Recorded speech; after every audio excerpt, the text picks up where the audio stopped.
Matthieu chapitre 5. Le sermon sur la montagne. Voyant la foule, Yeshua monta sur la montagne, et après qu'il se fut assis, ses disciples s'approchèrent de lui. Puis, ayant ouvert la bouche, il les enseigna et dit : « Heureux les pauvres en esprit, car le royaume des cieux est à eux. Heureux les affligés, car ils seront consolés. Heureux les débonnaires, car ils hériteront la terre.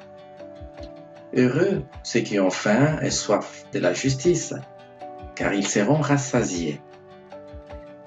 Heureux les miséricordieux, car ils obtiendront miséricorde. Heureux ceux qui ont le cœur pur, car ils verront Elohim.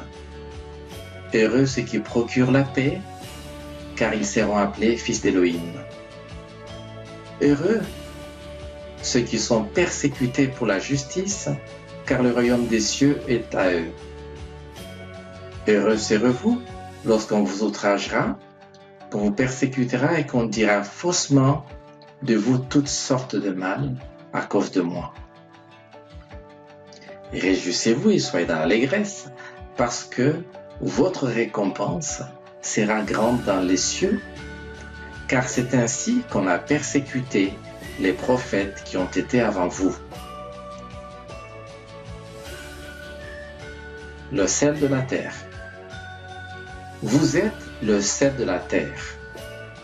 Mais si le sel perd sa saveur, avec quoi la lui rendra-t-on ? Il ne sert plus qu'à être jeté dehors et foulé aux pieds par les hommes. Vous êtes la lumière du monde. Une ville située sur une montagne ne peut être cachée, et on n'allume pas une lampe pour la mettre sous le boisseau, mais on la met sur le chandelier et elle éclaire tous ceux qui sont dans la maison.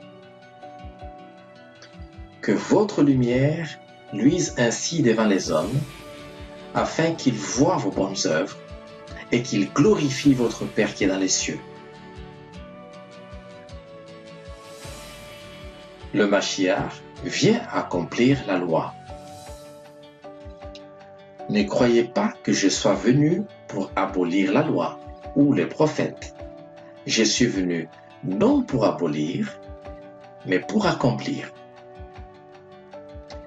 Car je vous le dis en vérité, tant que le ciel et la terre ne passeront point, il ne disparaîtra pas de la loi un seul iota ou un seul trait de lettre, jusqu'à ce que tout soit accompli.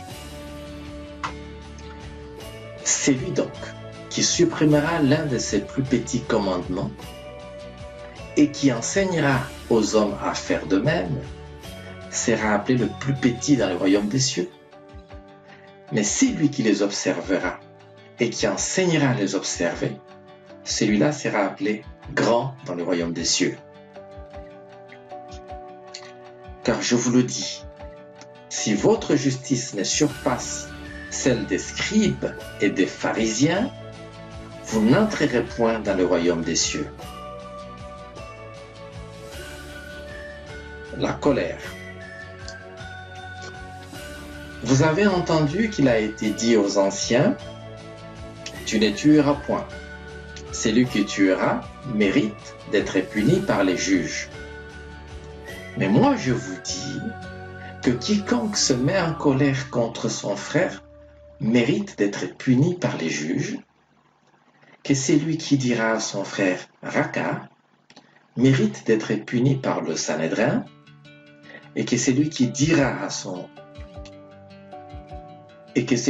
insensé mérite d'être puni par le feu de la géhenne.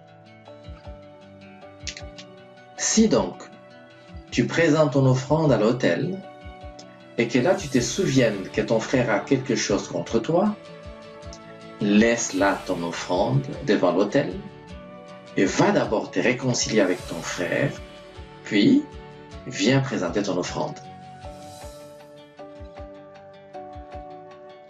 Accorde-toi promptement avec ton adversaire pendant que tu es en chemin avec lui, de peur qu'il ne te livre au juge et que le juge ne te livre à l'officier de justice et que tu ne sois mis en prison.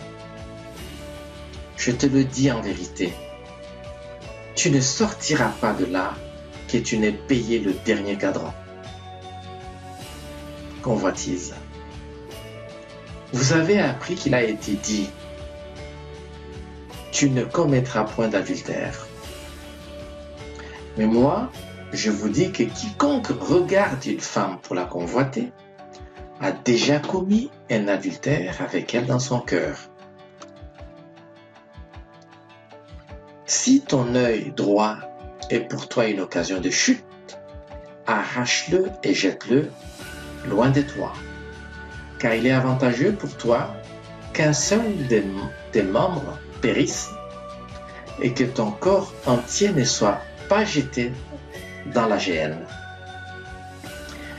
Et si ta main droite est pour toi une occasion de chute, coupe-la et jette-la loin de toi, car il est avantageux pour toi qu'un seul de tes membres périsse et que ton corps entier n'aille pas dans la géhenne.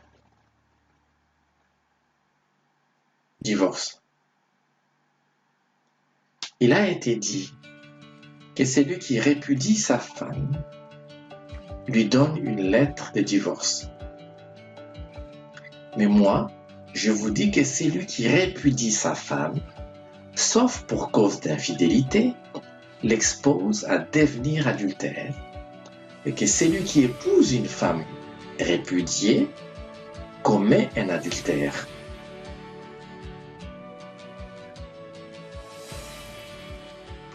Parjure. Vous avez encore appris qu'il a été dit aux anciens, tu ne te parjureras point, mais tu t'acquitteras envers Yahweh de ce que tu as déclaré par serment.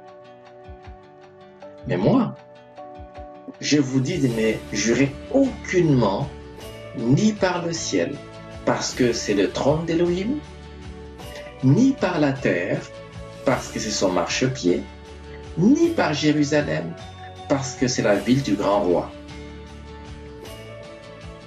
Ne jure pas non plus par ta tête, car tu ne peux rendre blanc ou noir un seul cheveu. Que votre parole soit oui, oui, non, non. Ce qu'on y ajoute vient du malin. Vengeance. Vous avez appris qu'il a été dit œil pour œil, dent pour dent.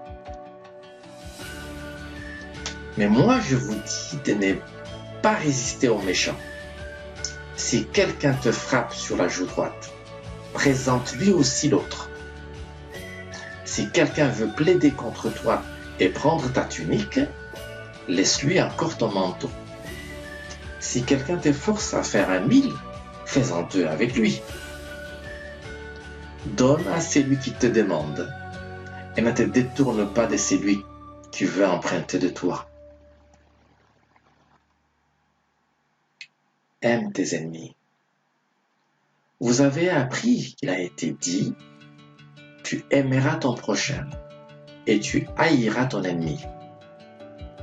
Mais moi je vous dis, aimez vos ennemis, bénissez ceux qui vous maudissent, faites du bien à ceux qui vous haïssent et priez pour ceux qui vous maltraitent et vous persécutent, afin que vous soyez fils de votre Père qui est dans les cieux, car il fait lever son soleil sur les méchants et sur les bons, et il fait pleuvoir sur les justes et sur les injustes.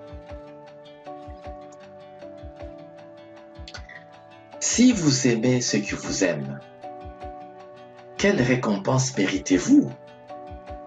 Les publicains aussi, n'agissent-ils pas de même?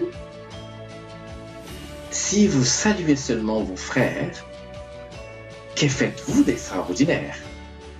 Les païens aussi n'agissent-ils pas de même? Soyez donc parfaits, comme votre Père céleste est parfait.